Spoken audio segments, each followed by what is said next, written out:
What is the cave that you fear to enter?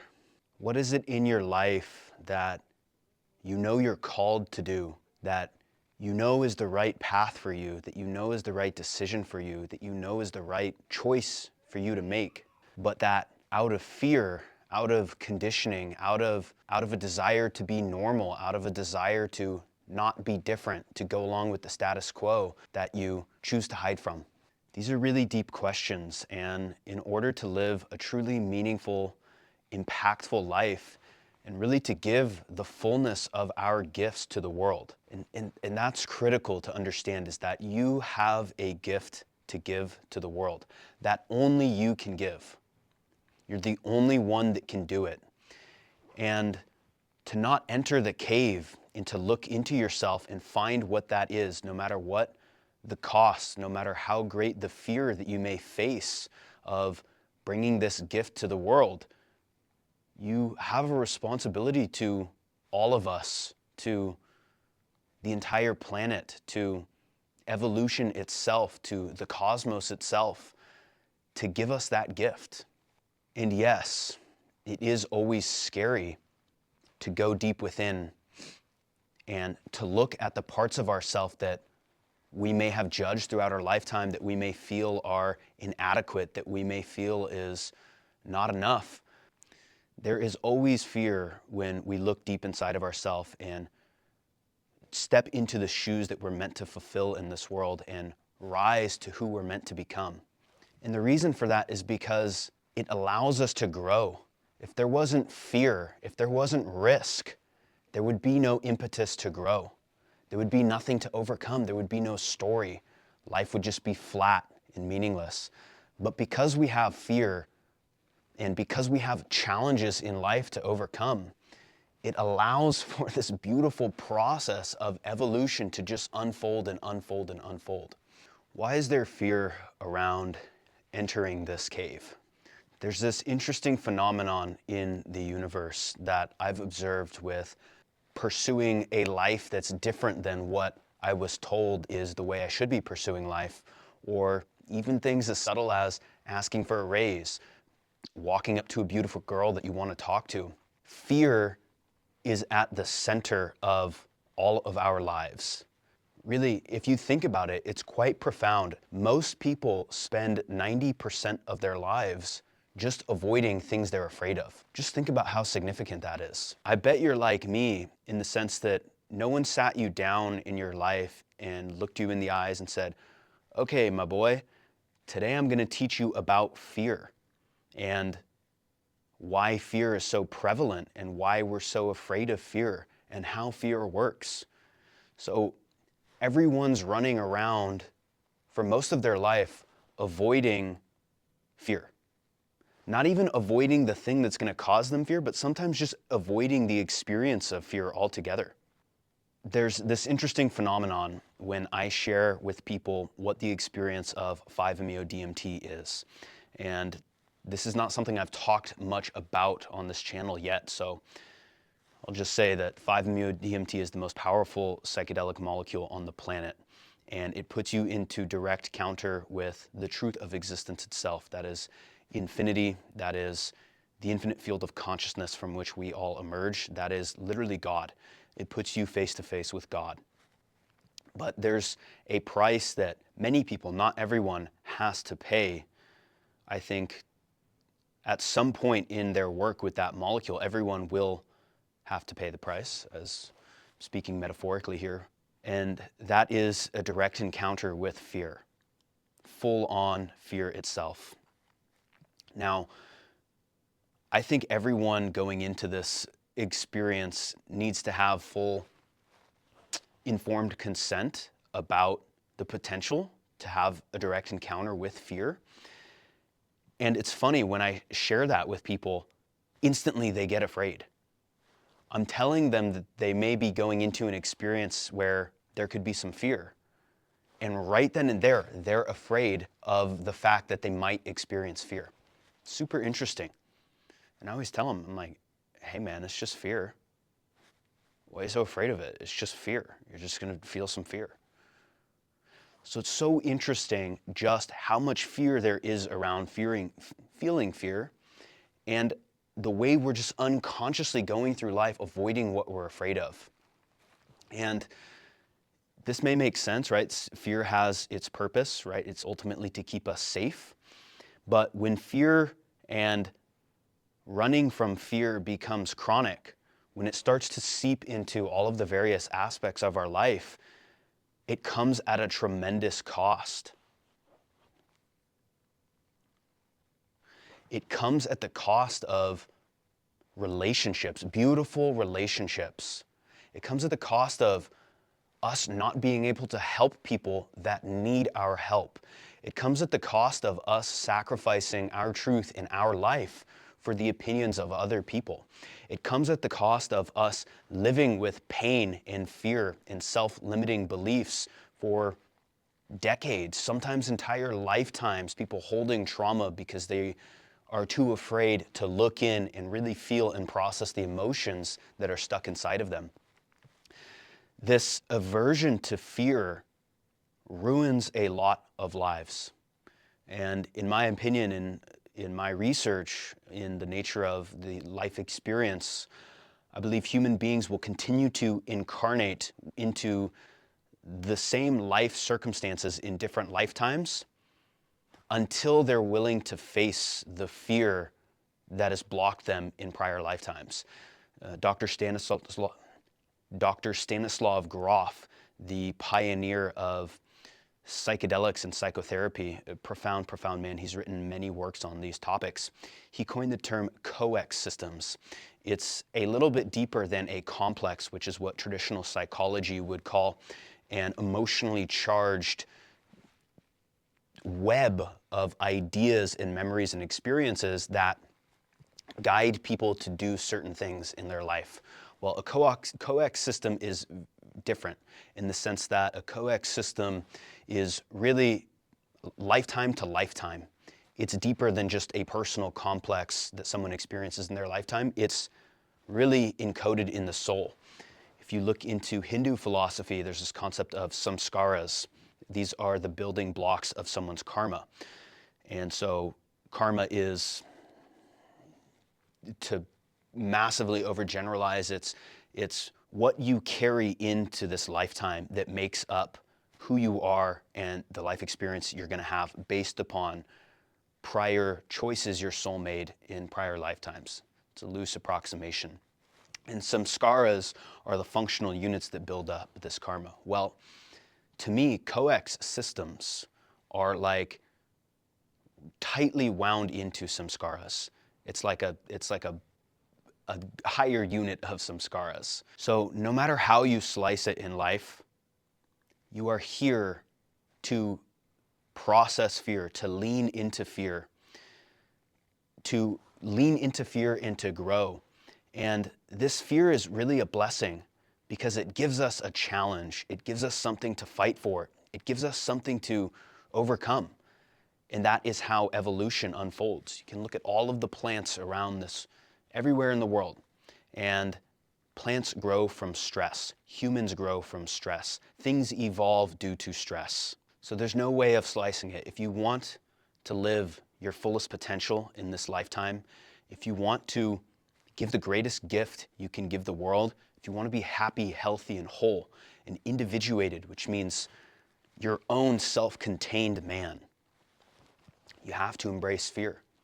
And you have to go into the cave of the unconscious, because deep inside that cave is what your soul is looking for, is what completes the process of your own personal, professional, spiritual, relational evolution. And speaking to this theme, many of you have probably heard of Carl Jung, one of the most profound men to have ever spoken or taught on this planet. Ridiculously deep, and far more than a psychologist, really a mystic in psychologist form, towing the line between Western academia and Eastern mysticism. And Jung has a very profound quote that ties in really deeply with this here. And he says, "The spirit of evil is the negation of the life force by fear. Only boldness can deliver us from fear, And if the risk is not taken, the meaning of life is violated.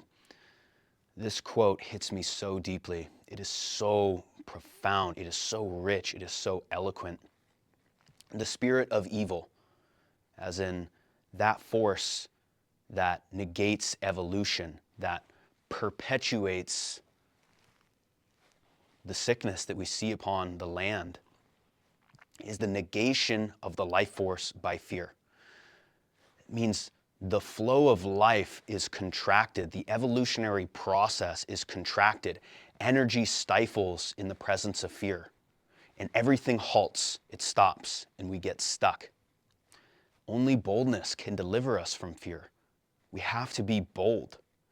You've got to go for it. There's no way of escaping that. You can't get around fear by pussyfooting around and trying to navigate things. You have to be bold, and you have to face it, and you have to feel it. And you have to become a true spiritual warrior, which is someone that can sit in fear firmly, steadfast, and be willing to do what it takes to move through it.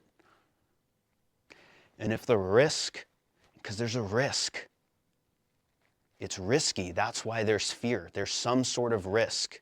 You could lose something. You could start a new career and fail.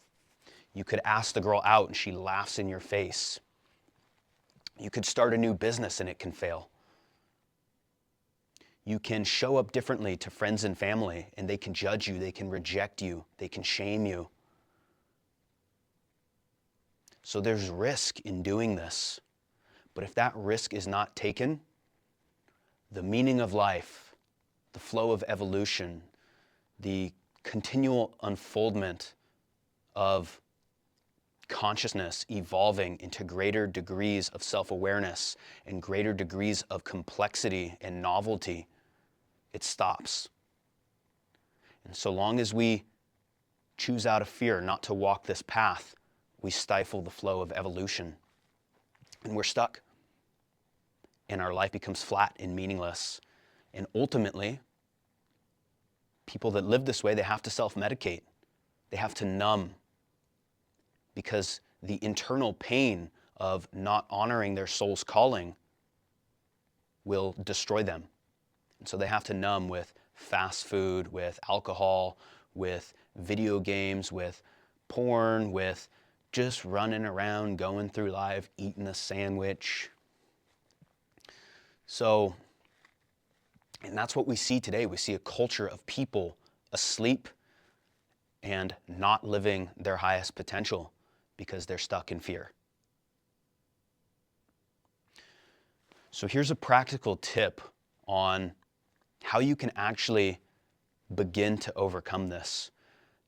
I've said be bold. I've said take risk. These things are good, but we also got to be aware that if you throw yourself in an environment that is massively fearful and totally overpowering, you're going to traumatize yourself and you're going to recoil because you've jumped into the deep end without learning how to swim. You've bitten off more than you can chew. So there's this powerful concept that comes from David Deida, which I love so much. His work is absolutely excellent, by the way, everyone. He is the godfather of the men's movement of conscious masculinity and of the breakdowns and explanations of yin versus yang, masculine and feminine dynamics. Highly recommend his work. But he speaks to this concept called leaning into your edge. And your edge is your comfort zone. Your comfort zone is that place where there's no fear. You're comfortable. There's nothing to fear here. I'm comfortable. And what you want to do is find where your edge is. Where does the fear begin? Where does the discomfort begin? And you want to lean just slightly beyond that. And you want to stay there. Staying outside of your comfort zone in life, but not so far that you are traumatizing yourself, but enough to be in a continual process of growth and evolution. And I tell all my clients, just baby steps, man. Just baby steps. You practice, this is a practice, an ongoing practice of leaning into your edge and finding that spot where you're slightly uncomfortable, but you can manage it. And that is the warrior's path, to live that way. Just think for a moment, like, what would your life be like if all of the times you recoiled in fear, hid from your potential, didn't do the thing that you really wanted to do, didn't say the thing you really wanted to say, didn't take the risk? Where would you be now if you had done it? Just by leaning into your edge, just pushing it a little bit. The growth from this is exponential. And over the course of your lifetime, in the course of your evolution, when you become an older man or a man middle-aged, in his 50s, 40s, 60s, you become a man of wisdom, and you become a man that can help the younger generations navigate this path. So this is incredibly significant. And my advice to you guys is to just land in this. Land in that concept of the importance of leaning into fear in life, and the importance of finding what is inside the cave inside of you that you're afraid to look at, and having the courage to slowly look at it over time, and to be in that continual process of evolution. So the question is, what's inside your cave? What are you afraid to look at? What are you afraid to do? Who are you afraid to become? And my wish for you is that you find the courage within yourself to lean into your edge and to slowly become that man. And for the record, if you do fall back into your comfort zone, that's okay. I've done it a million times. I still do it. But when I have the strength, I always move back towards my edge, and I push myself, and I stay on the path. And I have a determination to that that is unwavering.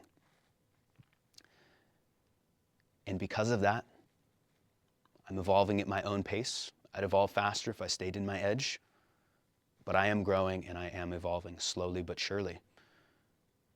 And so no matter what happens to me in life, win or lose, that stays with me. And that is how you live a meaningful life. So that's it, my friends. That's it for this video. Thank you for checking out the cave with me. And I encourage you to look into the cave inside of yourself so that you can give your gifts to the world in a time when we really, truly need you giving your gifts and giving your love and giving your healing to this world and being yourself. My friends, you can follow me on Instagram at stone.of.earth, on Twitter or X at stone_of_earth. I'm dropping a podcast soon here. I just filmed my first episode, so you can stay tuned with that. If you like this stuff, you can subscribe. If you want to stay in touch, you can always send me messages on social media. I'm super responsive. You can ask me any questions below in the comments. And if you like this stuff, and if you know someone that would benefit from this, and if you want to be a part of this movement and become a warrior fighting to protect this planet and to bring love and healing and higher consciousness to this land, share it with anyone that you think might be interested. And with that in mind, my friends, I want to thank you. Until next time, much love.